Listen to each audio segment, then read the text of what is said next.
Welcome to Midlife Mood vlog number 7, how to eat healthy without feeling restricted. Today we're going to talk about 3 ways to continue healthy eating without feeling like you are completely restricted and you're going to go back into a tailspin of not so great eating. Step number 1, it's not an all or nothing game. You don't have to eat all vegan, paleo, Whole30, no sugar, no dairy, no gluten in order to be successful. You just need to mainly focus on whole nutritious foods the majority of time. You can do the 80-20 rule, which means 80% of your food or 80% of the time you're eating those healthy, nutritious foods. And then 20% you get other things like ice cream. You know, tastes good, but not offering a whole lot of nutritional value. Or if you prefer your glass of wine, whatever that is for you, you have to decide for yourself what that 20% or not so nutritious food is gonna look like. But when you focus on the not having it all one way or all has to be a certain way, you're setting yourself up for success in the long run. You know, if you want to do any sort of challenge, there's all these challenges online where it's like a 30-day no drinking challenge. If that's you, go for it. But if you know in the long run that's not sustainable, commit to doing it for the 30 days, the all or nothing, but know in the long run, 80-20 is the way to be successful long term. Number 2, a technique that I like to use is just pausing and asking, is it worth it or not worth it? So you know your calorie goal for the day, you know what your macros are for the day and how you're gonna hit them. If you're tempted by things that maybe you weren't planning on, say you're at a barbecue or a football party, something like that, and you see something that you weren't planning on eating. So say cookies, for example.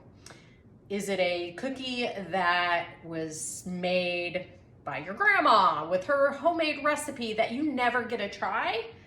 In that case, yeah, it's probably worth it to eat it.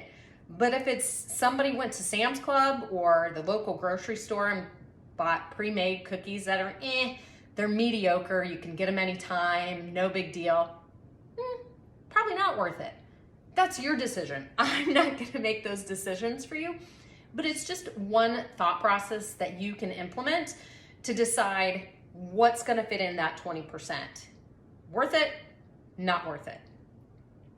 For some people, again, going back to alcohol, maybe that glass of wine is worth it for you if you're going out to catch up with a friend that you haven't seen in 2 years since COVID, and sharing a glass of wine together, totally worth it. If you're going home by yourself and you're gonna have a drink, you might just by yourself drinking alone, you might go, worth it or not worth it? Not worth it, because not really gonna help me get to my goal and the calories aren't worth it for the day.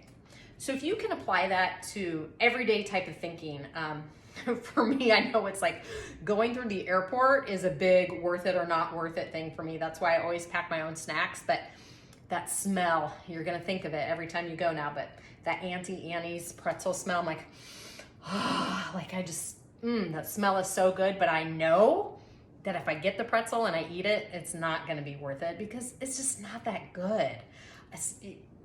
Anyway, you decide for you what's worth it and what's not.